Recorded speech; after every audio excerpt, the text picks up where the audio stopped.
I didn't expect a call that morning, but I didn't expect that text either. It came at 8:07 a.m. from my mother's number signed by both of them. "Hi, sweetheart, we've been thinking. With the guest list, the Monroe side, the seating and everything, maybe it's just easier if you watch the wedding online. Hope that's okay." No fight, no confrontation, just a casual off-ramp. I read it once. Then again. Tea went cold beside me. Laptop open to a $14,750 invoice balance unpaid, the venue deposit, in my name, for a wedding I wasn't welcome at. My name is Madeline Pierce, 36, based in Santa Monica, partner at a climate tech investment firm, fluent in energy deals term sheets and conflict resolution, the kind that doesn't raise its voice. But none of that mattered to my family, especially not now. Next Saturday, my sister Vanessa is getting married at a Mediterranean villa in Malibu to Travis Monroe, a real estate legacy kid with perfect teeth and old money instincts. My parents love him. They call him grounded. They also love the idea of that wedding. The perfect Pinterest reel Edison string lights a flower canopy and live violin at golden hour. And me, I was the logistics team, the back-end processor, the walking checkbook. But apparently not a guest. Not really. I didn't reply. I didn't ask why, because I already knew. It wasn't that they didn't want me there. It was that they never imagined I would be. I wasn't part of the picture, literally. They'd been erasing me softly for months. At first, it was little things. "Just wear whatever you like, you always look nice in navy." No mention of matching bridesmaid colors. No inclusion in dress fittings or group chats. I offered help with the seating plan. Vanessa laughed and said, "You're not great with dynamics." She meant I made people uncomfortable. I made them uncomfortable. Because unlike her, I didn't play pretend. I didn't coo and nod and post selfies with captions like "blessed." I showed up, paid the bills, kept the planning timeline moving. And that made me inconvenient. I think the worst part wasn't the exclusion. It was the tone. "Hope that's okay." As if I was the problem for not disappearing sooner. As if watching my sister's wedding from a laptop screen was a gift I should be grateful for. For a moment, I just sat there. Still, tea untouched, laptop humming, inbox blinking. They didn't say, "Don't come." They said, "You were never really supposed to." And that line, that text did what nothing else had. It made everything clear. I live alone in a 2-bedroom loft 3 blocks from the coast. It's quiet here, intentional. Exposed brick walls, clean countertops, a single coffee mug always drying on the rack. Every morning I make 1 shot of espresso water my snake plant and walk to my office. I built this routine like I built everything else in my life, carefully, deliberately, and without fanfare. I'm a founding partner at Athena Equity, a firm that backs early-stage climate ventures. We don't show up on morning talk shows or influencer reels, but our portfolios save power grids from collapse. I don't talk about my job much, not at family dinners anyway, not because I'm ashamed, but because they never asked. To them I was always, "Maddie just works in something technical, she's busy." And busy meant forgettable. Vanessa, though, she was the main attraction. 3 years younger, golden-haired, wide-eyed, always smiling just enough to pass for effortless. She had a minor in interior design and a major in being adored. Every holiday she arrived late and was greeted like royalty. "Look at that dress. You always look stunning, V." Is that the boy from the Monroe family impressive sweetheart? "Maddie, are you still doing that green energy thing?" That thing happened to fund most of the wedding. The floral deposit, the tent rental, the down payment for the videographer. None of it was acknowledged. I used to think if I keep showing up, keep covering things quietly, maybe someday they'll see me. I don't believe that anymore. Because somewhere along the way, being reliable became the same as being invisible. My mother always said I was the self-sufficient one. She meant it as praise. But over time I realized that was her excuse not to check in. When she had knee surgery last year, I flew home and stayed 10 days. Cooked, cleaned, handled meds. Vanessa posted a photo of Mom holding flowers with the caption, "Nothing like Mom's strength and Vanessa's love." I was in the background of that picture, blurry, holding a grocery bag, no tag. I used to wonder what that meant. Now I know. It meant I was always expected to be there, but never included. The last family photo framed in my parents' house, Vanessa in the center, mom and dad flanking her in coordinated beige. I was cropped halfway out, only my shoulder visible. They said it was the photographer's error, but some edits aren't accidents. When Vanessa got engaged, I congratulated her with a bottle of champagne and a list of venues. She picked the most expensive one. I made it happen, not because she asked nicely, but because I thought maybe, just maybe this time, it would be different. It wasn't. I remember sitting across from her at brunch 1 month before the RSVP deadline. She was scrolling through centerpiece options. "What about you?" I asked. "Have you thought about who's giving a toast?" She didn't look up. "Oh, Travis's dad probably. Maybe my best friend from college. We want it to feel intimate. Intimate. Not honest, not fair, just curated." And in that moment before the text, before the unraveling, I knew. No matter what I built, how many bills I paid, how many things I held up behind the scenes, I would never be in the picture. I used to keep a Google sheet. Simple columns: item, vendor amount, due date, status. At the top, in soft gray font, it read, "Pierce Monroe Wedding Planning. Master timeline, do not share." I created it the week after Vanessa got engaged. She hadn't asked, but she also hadn't said no. That was how things worked in our family. I sent her a color-coded budget breakdown the following Monday. She replied with a heart emoji. No comment, no questions, just assumed it was taken care of. And it was. By me. The villa in Malibu booked in my name. They wanted it for June peak wedding season. I negotiated a 2-week hold, paid the deposit, and worked out installment plans with the coordinator. The catering, I sourced 3 vendors and taste-tested 2 on my own. Vanessa never showed up for the second one. She said she was overwhelmed with bridal boot camp, whatever that means.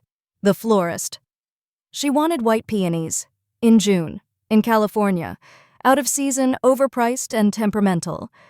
I found a boutique supplier in Oregon who could ship them overnight. Madeline, the logistics queen. Madeline, the invisible ATM. It wasn't that I minded helping. I minded that they didn't notice I was helping. Every time something got done, it was as if it had just happened. Like the wedding was building itself through sheer magic. Or maybe they thought the Monroe family was behind it all. They weren't. Travis's parents contributed, sure, in symbolic gestures. They offered a family heirloom cake knife and paid for a champagne tower that didn't include actual champagne. My parents. They were between transitions, as Mom called it, which was code for, we can't contribute, but we'd rather not say it out loud. So I filled the gaps. Quietly. Efficiently. Because that's what I do. There was this one day, I'll never forget it, where I stood outside the villa during a walkthrough with the planner. It was golden hour. The ocean breeze was perfect. The lighting team was measuring angles. And I stood there, clipboard in hand, thinking, this is going to be beautiful. Not for me, but still beautiful. And then I got a text from Vanessa. "Hey, can you confirm with the cello player for me? Mom said you're handling the schedule." No, please. No, thank you. Just another line on the task list. I typed confirmed and hit send. No punctuation, no emoji. That was when I realized I wasn't part of the celebration. I was the scaffolding. The thing you pull down when the building looks pretty enough to stand on its own. But buildings don't hold without structure, and people don't stand tall on memories they've decided to forget. The first official wedding post went up on Vanessa's Instagram about 2 months out. It was a real soft focus shots of fabric swatches, a close-up of the engagement ring, slow pans of the villa I had booked. Caption, dreams in motion. Couldn't do this without my incredible people. Blessed. She tagged Travis, she tagged the stylist, she tagged the wedding planner, even the bakery. She didn't tag me. I watched it twice, not out of disbelief, but because I was double-checking that I hadn't missed myself. I hadn't. Later that week, our mom posted a countdown collage on Facebook. 9 photos from the engagement to the first venue visit, Vanessa front and center in every one, Mom beaming in a wide-brimmed hat. Even Travis's mother made it into 2 shots. Me. There was one image I was in the background leaning over a laptop. No mention, no tag. I don't need attention. Never have. But erasure is a different kind of cruelty. It says, "Your effort exists, but your presence does not." At dinner the next weekend, I brought it up gently. "Hey, I saw your post. The villa looked great on video." Vanessa barely glanced up from her phone. "Yeah, it turned out perfect. The planner really gets the aesthetic." The planner. I had sent that planner 14 emails, 3 vendor contracts, and the full payment schedule. But sure, give her the credit. She gets the aesthetic. My father, seated across from me, cut into his steak. "I saw that post too. This wedding is going to be the event of the year. Good thing Travis's folks are helping out so much." I blinked. Hard.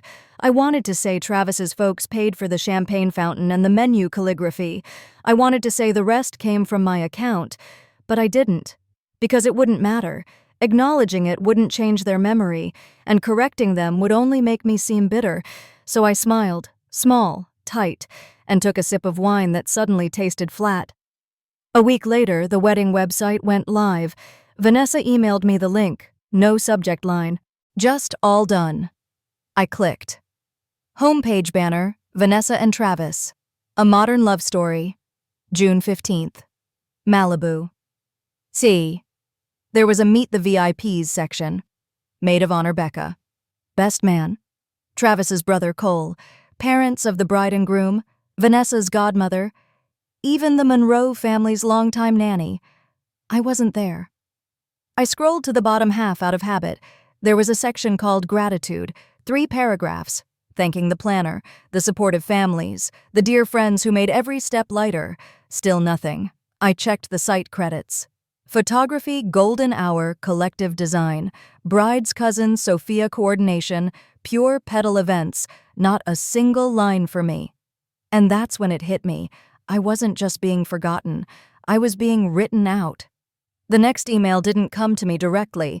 It was forwarded by accident from my assistant Claire. Subject line, Final shot list. Golden Hour.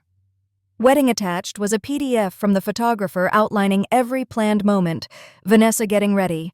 Bridesmaids in matching robes. Family altar shots. Buried in the thread was a message from my mother. It read, "Please make sure the bride's sister isn't in the front row photos. Vanessa prefers it that way. No explanation, no apology, just instruction." Claire had highlighted the line when she sent it. "Was this meant for you? No." But it landed exactly where it was supposed to. I stared at it for a long time, not angry, not even surprised, just hollow.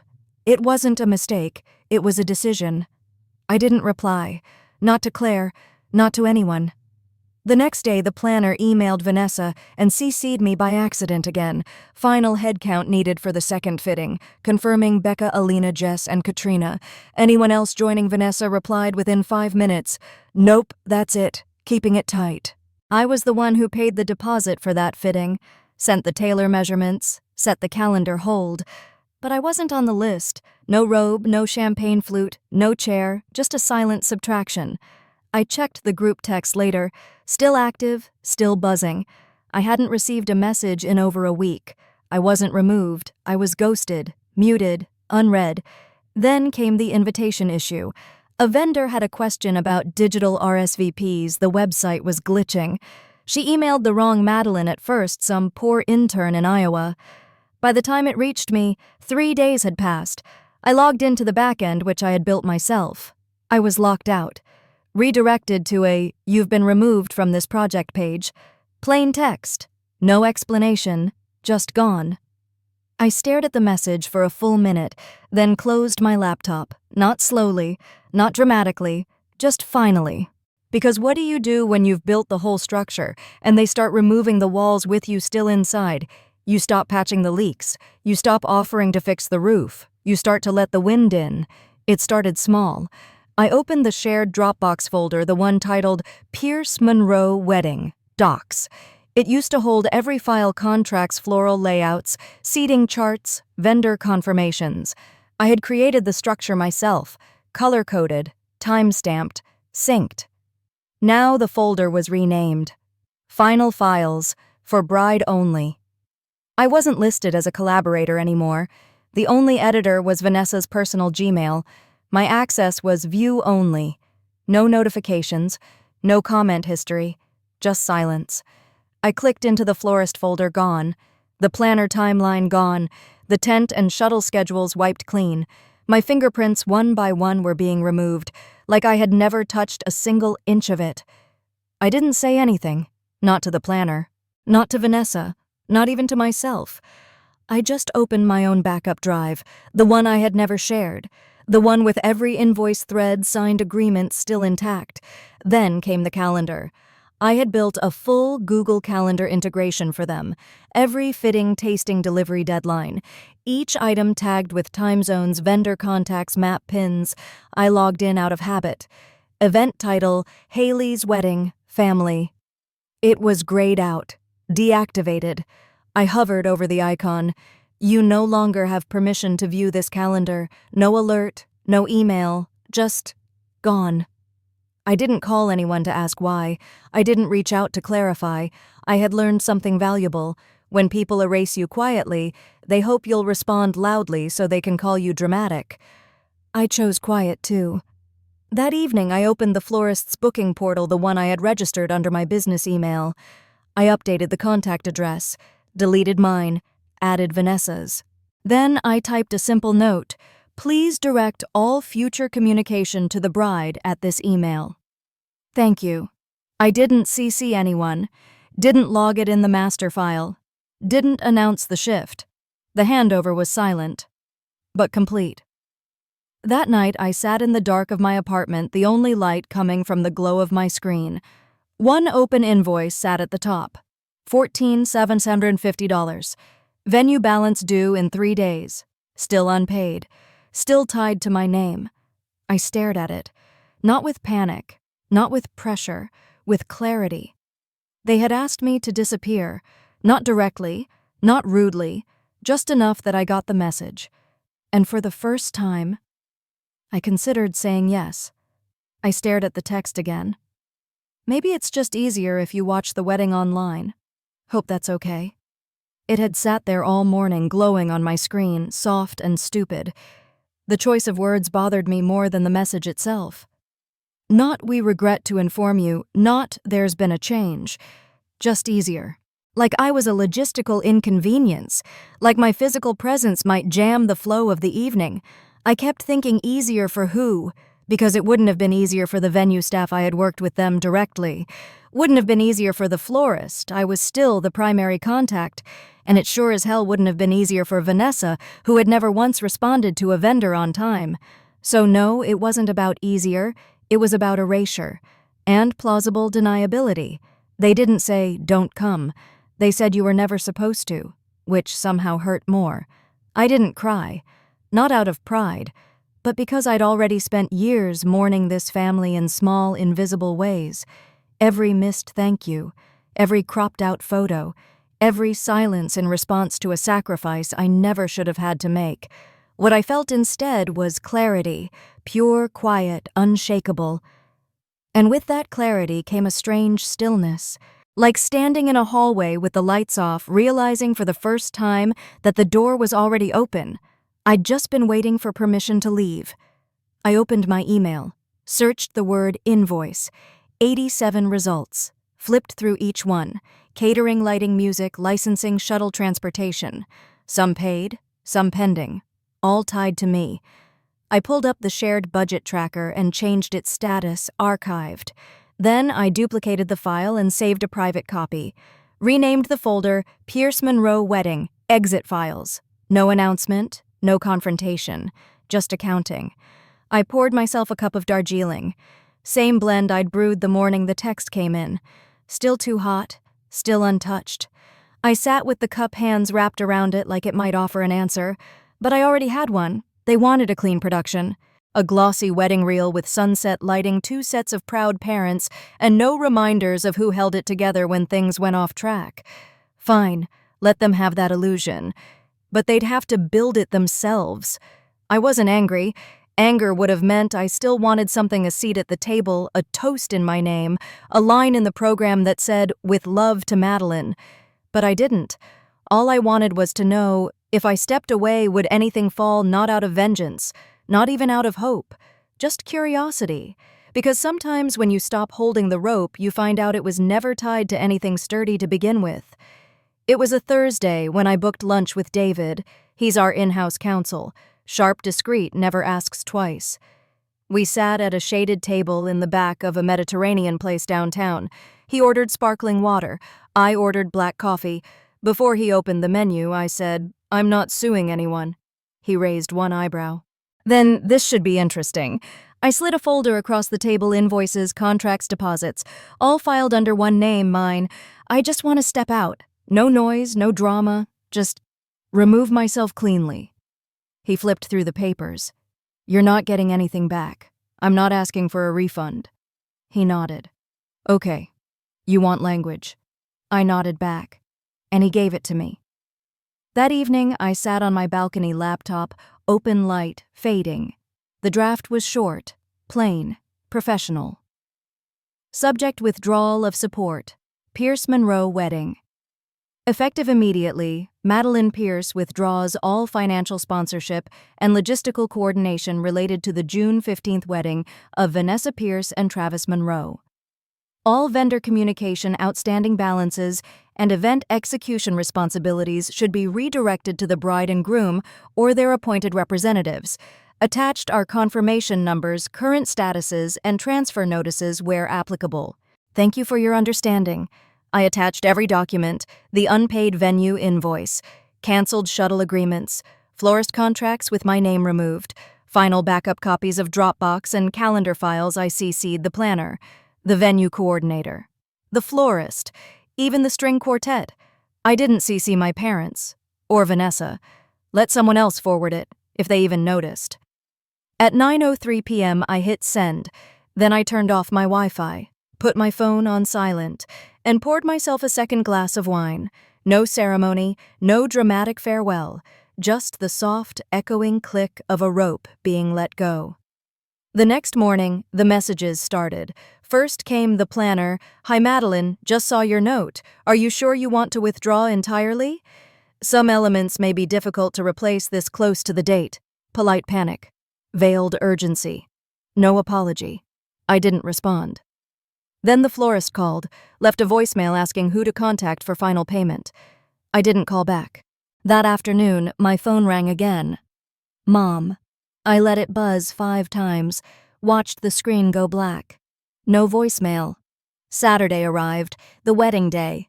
I didn't live stream it, didn't even check Instagram. I drove west into the desert. Big Bend National Park. No signal, no sound, just open sky, a paperback novel, and a bottle of Topo Chico sweating beside me. By the time I returned to reception range on Sunday afternoon, Claire had already forwarded the fallout. The florist canceled at 6:42 a.m. Card declined. The quartet pulled out at noon, unpaid balance. Shuttle company voided bookings entirely. The tent supplier required upfront payment. Vanessa's card bounced. Guests showed up to folding chairs on bare gravel. No music, no flowers, no canopy, no live stream. Just heat. And confusion. And silence. They wanted me to watch the wedding from a distance, so I did. And from there, I watched it collapse. When I got back into service range Sunday evening, my inbox lit up like a power surge. The first message was from Claire. Subject line: "You're gonna want to see this." Attached 5 screenshots, all from public Instagram stories tagged #Pierce Monroe wedding. The first image: a folding chair, crooked, sitting in the middle of a gravel lot. No flowers, no decor, just a lonely altar under an unfinished arch. The second: Vanessa clutching a grocery store bouquet. Tulips, not the Oregon-grown white peonies she had demanded. Her expression was somewhere between disbelief and rage. The third A selfie, taken by a guest, captioned, "Did we show up to the wrong wedding?" The fourth was the venue sign, the actual sign. Handwritten note taped over it. "Please direct questions to the Monroe family. Staff not on site." The fifth and final was from someone's close friend's story. A candid shot of Vanessa sitting alone at the sweetheart table, dress wrinkled, makeup smudged, her phone in her hand, face turned away. Claire's message beneath it was simple. They didn't just notice. They panicked. The fallout came in waves. By Monday, the wedding planner had posted a personal announcement on LinkedIn, something vague about transitioning out of event management to focus on personal projects. Travis's mother made a Facebook post full of passive-aggressive phrases like, "It's unfortunate when things aren't communicated, and weddings should be about unity, not logistics." And then, silence. No official wedding album, no highlight reel, no glossy announcement photo, just a single post from Vanessa. 2 days later, a black and white image of her and Travis standing in a dry field. No flowers, no guests. Just them blurry mid-sentence. Caption private vows, no filters, just love. I almost respected the spin, but it didn't matter, because I knew, and so did they, what really happened. I hadn't taken anything away. I had only withdrawn what was never truly acknowledged in the first place. They didn't realize how much was being held up by a person they didn't even want in the photo, and when that person stepped back, it all fell. No screaming, no accusations, no spectacle, just a quiet unraveling. The kind that only becomes visible after the music doesn't play, the flowers don't arrive, and the bride realizes her name was the only one left on every unpaid invoice. A few days later, I got a message from my mother. Subject line checking in, no body text. Just, "We're still your parents, sweetheart. We love you. Please don't let this divide us forever." I didn't reply. I didn't delete it either. Instead, I drafted a response. Just one sentence: I was always there. You just built a life that worked better when I wasn't. I didn't send it. I printed it, folded it, slipped it into an envelope, and left it on the hallway table next to the unopened wedding invitation for Vanessa's celebration dinner, rescheduled 2 weeks later. I never opened that envelope again. 3 days after the wedding fell apart, they knocked. I was sitting on my patio book open, but unread when I heard the doorbell. Through the glass, I saw them, my parents. Dad in khakis and a collared shirt, the same expression he wore at every Thanksgiving when someone brought up politics. Mom with her purse clutched tight like it might get stolen. They didn't look angry. They looked rehearsed. I opened the door halfway. "You've got 10 minutes, I said. They stepped in like strangers in a rental, looking around like they weren't sure what might be breakable. "We're not here to blame," Dad started. "We just want to talk, figure out where things went misunderstood." Misunderstood, as if I tripped and fell out of the wedding photos by accident. Mom nodded quickly. "Vanessa was under so much stress. The planner dropped the ball. Things got hectic, but it wasn't about you." I said nothing, because I'd learned something recently. Silence makes people say the part they were trying to hide. Dad sighed. "The way things turned out, it's made Vanessa look ungrateful, irresponsible. Travis's family is upset. There's damage." There it was. Not regret, not remorse, just damage control. Mom leaned in slightly, a little too carefully. "If you could just put out a statement, something neutral, like you had a work conflict or wanted to give them space, it would really help smooth things over." She wasn't asking for forgiveness. She was asking for PR.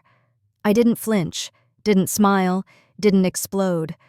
I just turned down the hallway. Claire, my other assistant, stepped out holding a folder.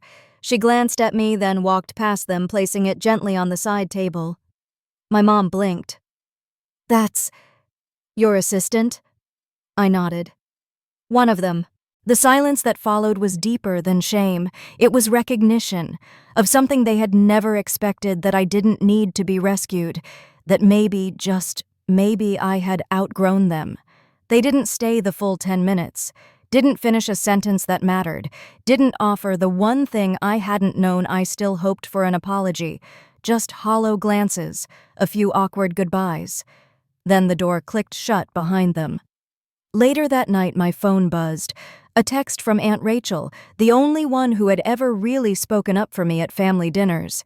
"It's already messy, Maddie. Maybe don't drag it out. We all need to move on." Not, "How are you not? You deserved better." Just let it die quietly. Even the ones who once defended me. They weren't defending me. They were defending the illusion, the family portrait where I was allowed to stand just out of frame. And now that the frame was cracked, they wanted me to hold it up again. But I was done being scaffolding. They asked me to step back. So I did, and from back here I could finally see it clearly. It was never a family. It was a production, and the moment I stopped lighting the stage, the whole thing went dark. A week later, I walked into a UPS store off South Congress, one of those tiny, quiet places that smells like cardboard and Sharpie ink. I was holding a padded envelope. Inside, a USB drive labeled in my handwriting, Pierce Monroe Wedding, Final Expenses.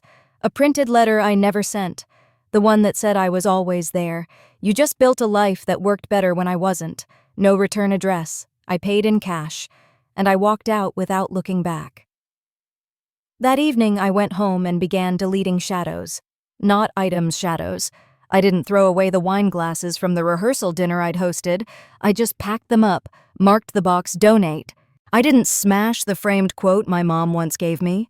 Family is everything. I just flipped it over, took it off the wall, replaced it with a canvas I bought from a local artist, just a swirl of blue and orange. No words, no names.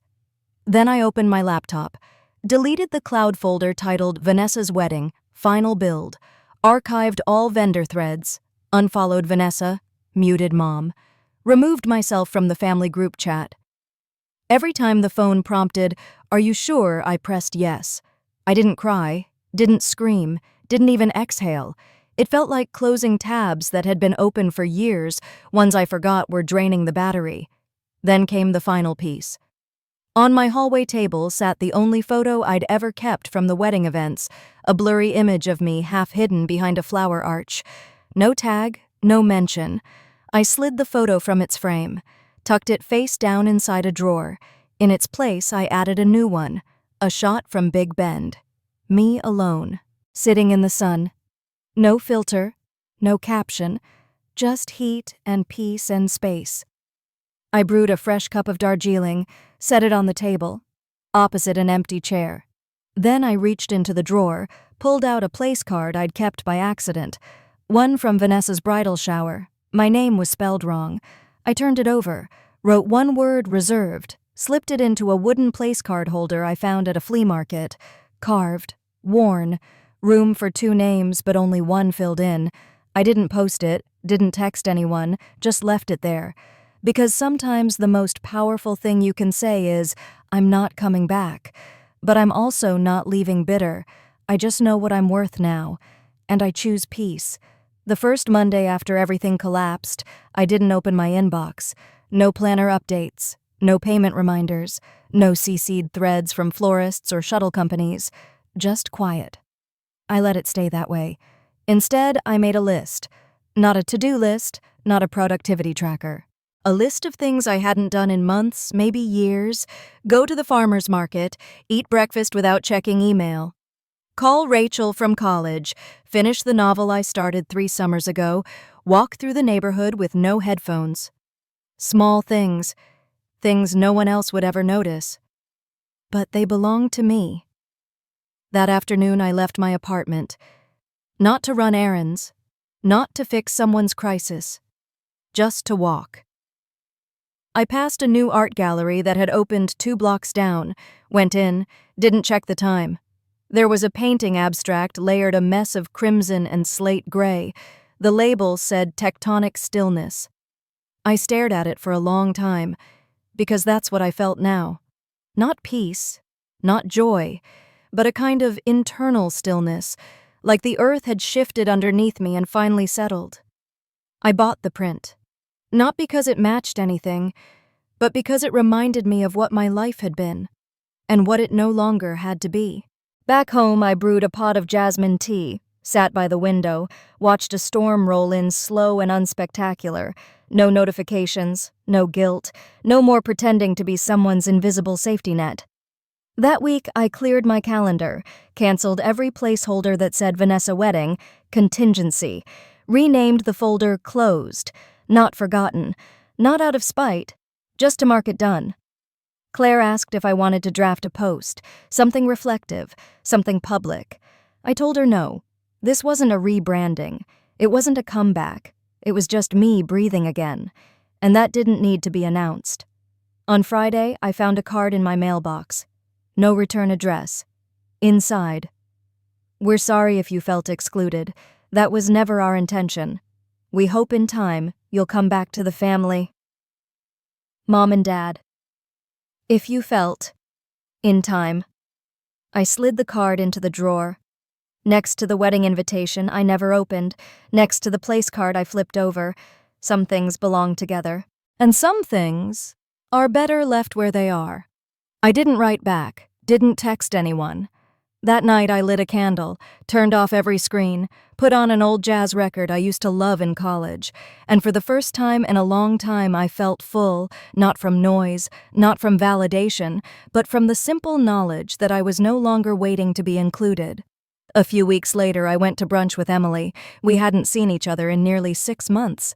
She greeted me with a double hug and the kind of smile that didn't ask questions. "You look lighter," she said. I didn't say anything. But I felt it. Over poached eggs and sourdough we caught up, work, books, the guy she'd started dating, normal things, and then somewhere between coffee refills she said it. "So, did it happen?" "The wedding?" I nodded. "Yeah, it happened. Sort of." She waited gently but didn't push, and I appreciated that more than she knew. When we parted, she pressed something into my hand, a postcard from an artist's market.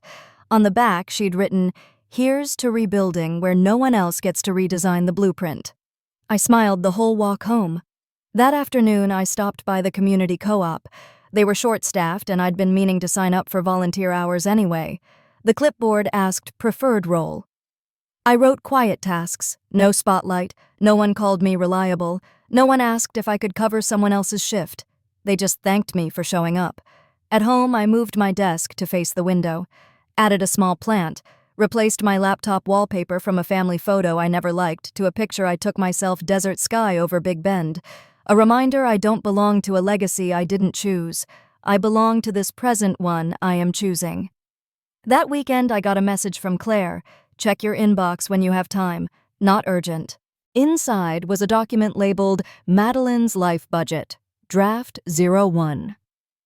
She'd formatted it like a project plan, not for tasks for energy, mornings, personal work only, afternoons, strategy clients, evenings, no screens after 8. Weekends reserved for things that don't need explanation. It made me laugh. It also made me cry. Not because it was perfect, but because it meant someone finally saw me, not just as capable, but as someone worth protecting too. Later, I joined a ceramics class on a whim. No one knew who I was. No one asked why I was there. They just handed me a slab of clay and said, "Let's make something." I did. It wasn't pretty. It cracked in the kiln, but I kept it. It sits on my nightstand now, a little lopsided bowl, crooked and real. No caption, no backstory, just mine. It happened at a bookstore. Not a dramatic reunion, not even a planned one, just me browsing the essays section. And then, Madeline. I turned. It was Aunt Rachel, the one who'd texted me weeks ago. "Maybe don't drag it out. We all need to move on." She looked nervous, holding a tote bag sweater half slipping off one shoulder. There was a flicker of guilt behind her smile. "Didn't expect to see you here." "I live 5 blocks away," I said gently. She hesitated. "I've been meaning to, I don't know, reach out." I wasn't sure what to say. I nodded. I wasn't sure what to give her either. She glanced down at the books in my hand. One was a memoir. The other was titled Letting the Ground Settle. She gave a small laugh. "That seems fitting." I waited. "Vanessa's been a mess," she said quietly. "Your mom's been trying to keep it together, but she's tired. They all are." I stayed quiet. "I know it's not fair. You did everything and they treated you like scenery." She was waiting for me to say something, to acknowledge her guilt, to make it easier, but I had nothing left to offer that dynamic. So I said simply, "I'm okay now. That's enough for me." She blinked. That wasn't the answer she'd expected. Not bitter, not angry, just closed. And it hit her, I think, right there in the middle of the bookstore, that I wasn't waiting to be invited back, that I wasn't circling the door hoping it might open. She took a slow breath. "If you ever want to talk or just sit, No expectations? I know, I said. And I meant it. But I also knew I probably wouldn't take her up on it. She nodded once, then walked off toward the journals aisle. I didn't watch her go.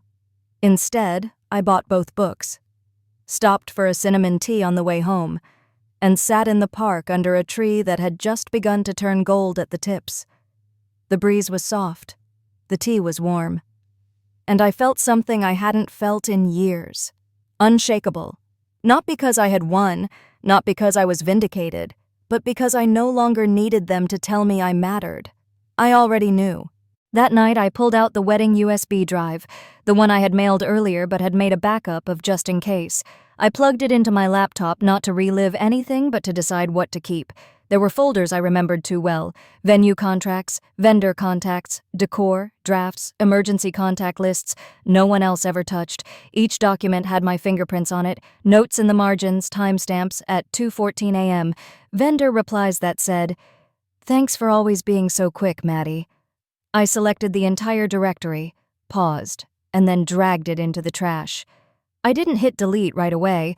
I just let it sit there in the virtual bin like a metaphor for how long I'd carried what no one else could even name. Then I brewed tea, washed my face, turned down the bed, and just before I climbed in, I pressed empty trash. There was no cinematic sound, no symbolic closure, just a brief flicker on the screen and gone. The next morning, I woke up earlier than usual, made pancakes, played a jazz playlist I hadn't touched since college. At 9:43 a.m., a text came in. "Vanessa, first time in months. I know I messed up. I miss you. Please tell me there's still a way back." I stared at the message, not with anger, not with sadness, with clarity. There had been so many moments I would have given anything to hear those words. But now they felt late. Not too late to forgive, but too late to build something new from the ruins. I didn't block her. Didn't reply either. I simply archived the message and moved on. That afternoon, I walked to the antique store where I'd once found the place card holder, the one on my table that read "Reserved," not forgotten. I brought it with me. The clerk remembered me. She smiled when I placed it gently on the counter. "Letting it go," she asked. "Letting it rest," I said. She nodded. "Good choice. I didn't ask for money. I didn't trade it in, just left it there, a small artifact from a past version of myself who tried so hard to be seen." As I stepped outside, the sun hit just right. I didn't look back, because nothing needed chasing anymore. It started with an email. Subject: event timeline. Need final sign-off. I wasn't on the CC list, but Claire had quietly looped me in just in case. The project was for one of our legacy clients, big name, big ego, always urgent. The sender was Erin, one of our new junior strategists. She had only been with the firm for 6 months. Bright, kind, ridiculously sharp. And every time she spoke, she left space as if apologizing for her presence. Her email was 3 a.m., time-stamped, polite, overly detailed, desperate to sound perfect. I scrolled down. Red flags everywhere. She'd been asked to finalize a production schedule alone. The lead manager had marked "no changes needed," but also forwarded her private complaints to someone else. She had covered 3 meetings in one day, none credited. And in a reply from the project director, one line stood out: "Let's keep Erin out of the main presentation. We don't want clients confused about who's leading." That was the line that stopped me, not because it was cruel, but because it was familiar, a copy of something I'd lived, almost word for word. Back then, it had been, "Let's not confuse the photographer. Vanessa prefers you not be in front row shots." Different stage, same curtain call. I didn't reply to the thread. Instead, I waited. And sure enough, by noon, Erin was outside my office. She knocked softly. "Do you have a second always?" She stepped in, clutching a legal pad like it was armor. "I just wanted to check if you saw the event file." I nodded. "I did. I also saw the time you sent it." She looked down. "I didn't mean to work that late.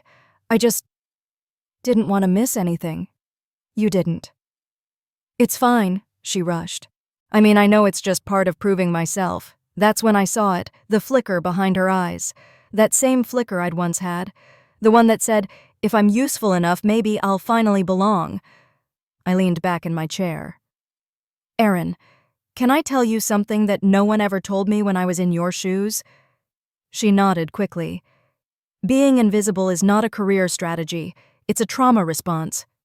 She froze. A beat. Then I didn't think you noticed. I notice everything people don't say. I stood up, walked over to the sideboard, poured her a glass of water. You're not here to carry weight for people who won't even list you on the credits. But if I stop, everything falls apart. Then let it. Her eyes widened. Let it fall. Yes. Sometimes the structure doesn't deserve to stand, not if it needs you silent to survive. She sat in stunned silence. I handed her the water, then said, You're good at this, but I need you to stop disappearing inside the job. I just didn't think it was okay to say no. It is, and from now on I'll say it with you if you need backup.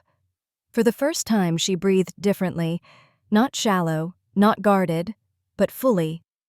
Thank you, Madeline. Don't thank me. Just remember your presence isn't conditional on your sacrifice. Before she left, she turned back at the door. Can I send you my draft for the strategy deck, the one they said not to include? I smiled. Send it. Let's build your own voice into this. After she left, I sat back in my chair and stared out the window. The clouds were heavy, but the light still came through, and I realized, all this time, I had thought healing meant forgetting the pain. But maybe it actually meant this, not letting someone else carry it next. The quarterly strategy review was held in the conference room we jokingly called the aquarium, all glass walls, no privacy. Everyone was already seated when I walked in. The director, 2 senior partners, and 3 clients zoomed in from New York, and Erin sitting off to the side, her hair neatly pulled back, laptop open, pen clenched so tight I thought it might snap. The screen at the front read Client Growth Projection, presented by James Monroe, lead strategist. James hadn't touched the client files in 2 months. I knew that. So did Erin. So did Claire. But no one had said anything. Until now. The presentation began. James clicked through slides written entirely by Erin word for word from the late-night email she'd sent me. I waited. Slide 4. He mispronounced a core metric. Erin's fingers twitched. She leaned forward, half rising, but caught herself. That was my cue. I turned to the room. Actually, I think Erin should walk us through this part. Silence. James blinked. I've got it covered. I'm sure you do, I said calmly. But Erin wrote this section. It's her language. Let's hear it in her voice. The director shifted in his seat. Madeline, maybe we can debrief afterward. I'd prefer transparency now. So would the client, I imagine. The Zoom screen was quiet, but someone on the other end unmuted. I'm fine with that. Let's hear from Erin. Erin froze, then looked at me. I nodded slowly. You can. She took a deep breath, stood up, and walked to the screen. Her voice shook at first, but it settled by slide 6. By slide 10, she was fielding live questions. By slide 15, the client was nodding, visibly impressed. And James. He kept checking his phone. After the meeting ended, the room slowly emptied, except for Erin, me, and the director. He didn't speak right away. Then finally, you went off agenda. No, I said. I redirected the spotlight to the person who earned it. He looked like he wanted to argue, but the numbers were on Erin's side. So was the client. And maybe most dangerously for him, so was I. As Erin packed up her laptop, she turned to me. I didn't think you'd actually do that. Neither did I said, until I realized silence was just permission dressed up as politeness. She smiled, but it was cautious. Won't this come back on you? Maybe. But I can take it. And more importantly, you shouldn't have to. That evening, I got a message from HR. Apparently, the clients had sent glowing feedback specifically naming Erin. Attached was a request, please confirm if you'd like to recommend her for internal presenter designation. I didn't hesitate. I wrote back one line, she's already been presenting. We just started letting her be seen. Then I drafted a new policy suggestion, a spotlight rotation for junior strategists in every quarterly review. credit tracking for all internal contributors. The next morning, I submitted it to the partners. I didn't ask for approval. I just stated, this is what comes next if we want to retain actual talent. Some didn't respond, some pushed back. But one partner, the oldest on the board, replied privately, I wish someone had done this for me when I was her age. That weekend, Erin sent me a photo. She had bought herself a small desk plant. It sat next to her monitor beside a sticky note that read, "Not invisible." No caption, no emojis, but I understood it completely. And for the first time since I stepped away from my family's chaos, I felt something stronger than recovery. Agency. Not just for myself, but for someone else. And that more than any silence or any revenge was the truest kind of justice I could imagine. 2 weeks later, I submitted my resignation. No scandal, no bridge burned, no dramatic press send with trembling fingers, just a simple subject line. Next chapter. Claire was the first to knock on my door. You sure, she asked. They're finally listening. Things are shifting. I nodded. They are. And that's good. But that's not why I stayed. Then why leave now? I looked at her. Because for the first time in years, I'm not angry. And that means I'm ready to go. Anger had kept me moving. Responsibility had kept me tethered. But peace. Peace meant I could choose again. And this time I wanted to choose me. Not a cause, not a role, not a redemption arc, just a life without performance. Claire hugged me. Selfish looks good on you. It's not selfish, I said softly. It's sacred. That night I made a list. Not of tasks, of intentions. No more proving. No more chasing belonging. No more shrinking to make space for other people's comfort. And then just 2 words in bold make space. I didn't know what that meant yet, but it felt important. The last week at the office passed like molasses. Quiet goodbyes, some curious stares, a few surprised compliments from people who never spoke to me before. Erin left a folded note on my desk. You made me feel real. I'll never forget that. I didn't cry, not because I wasn't moved, but because I didn't have to. There was nothing more to release. On my final day, I left behind a plant and a ceramic bowl from my first pottery class. Inside a small card for whoever needs it next. Not broken, just shaped differently. And I walked out. The next morning, I didn't set an alarm, didn't open email, didn't check Slack. I walked to the lake near my apartment carrying only a notebook and a pen. The fog hadn't lifted yet. The air was damp and still. And for the first time, I let myself ask, if I don't owe anyone anything, what do I want? The answer didn't come in words. It came in space. Space between thoughts, between obligations, between what had defined me and what could become me. I sat there for hours, just breathing, just noticing. And then I opened the notebook and wrote the first line of something new. This story doesn't begin with loss. It begins with the moment I stopped mistaking my worth for my usefulness. A few weeks later, I rented a small studio on the edge of town. Tall windows, unfinished floors, dust in the corners.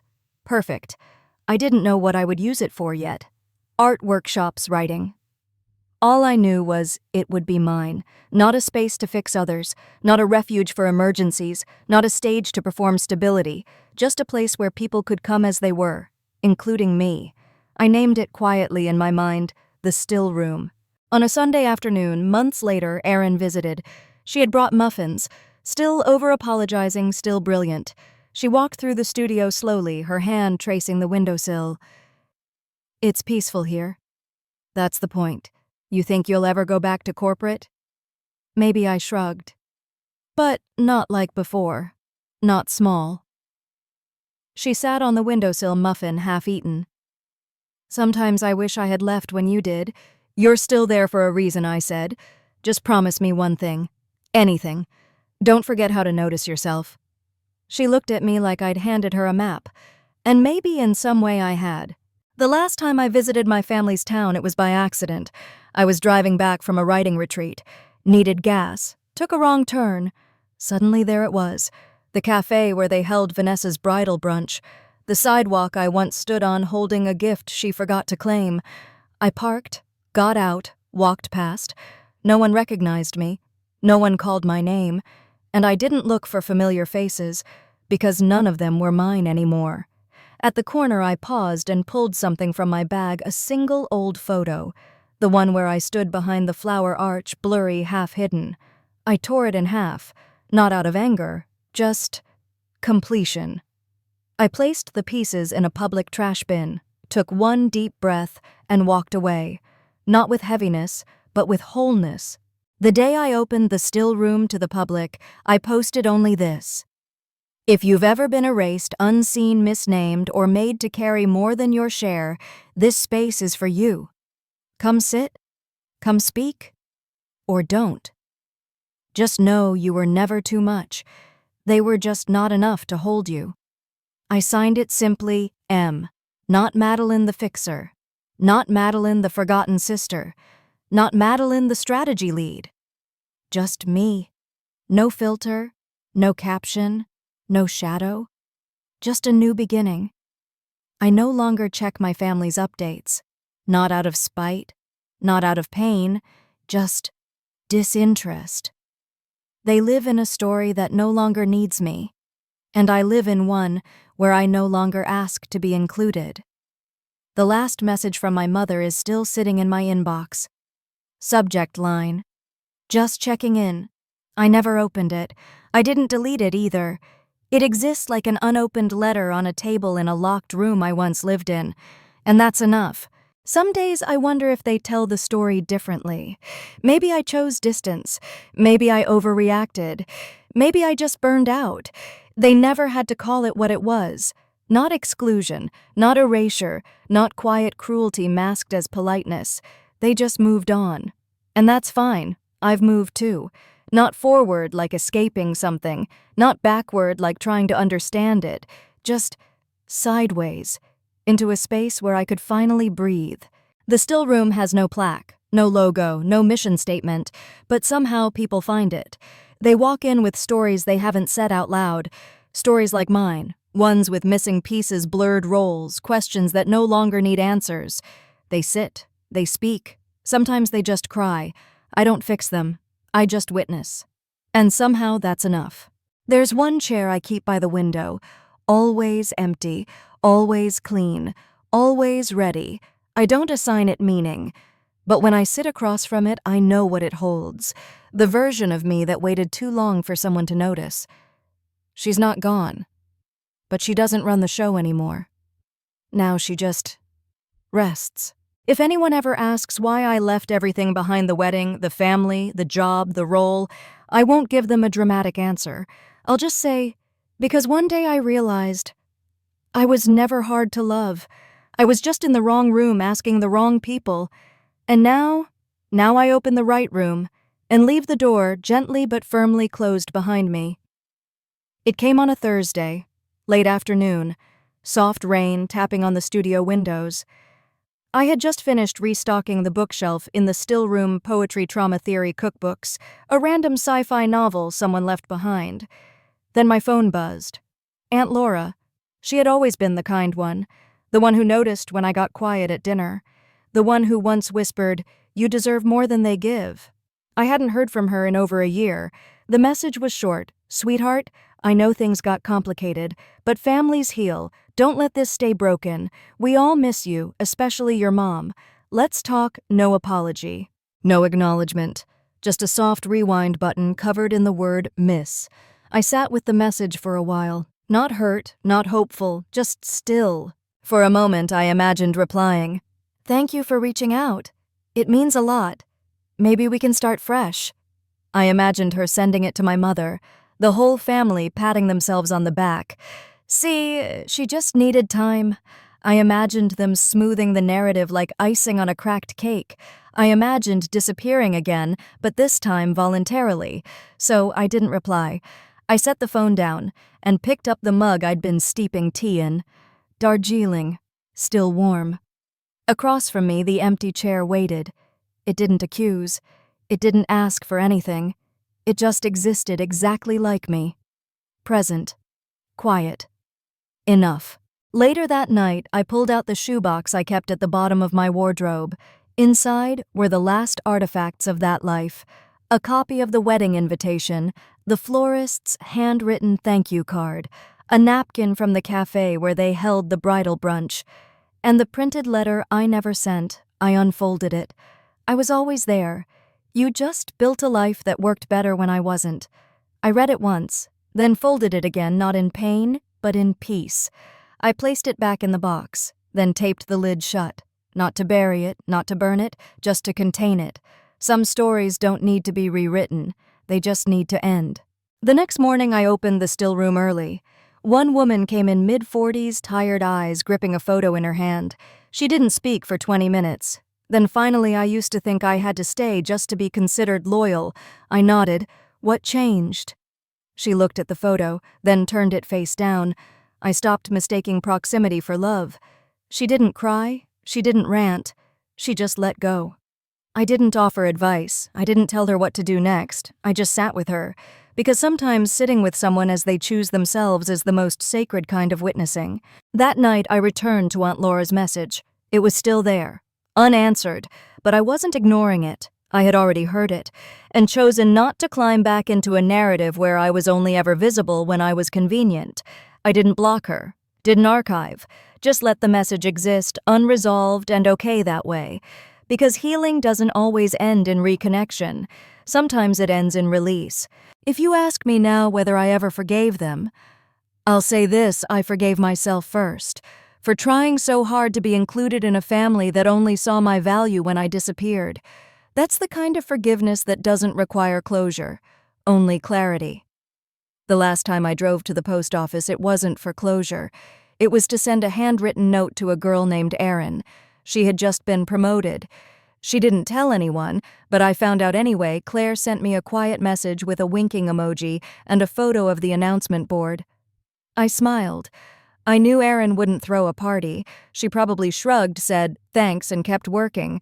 So I mailed her a note. You didn't rise because they finally saw you.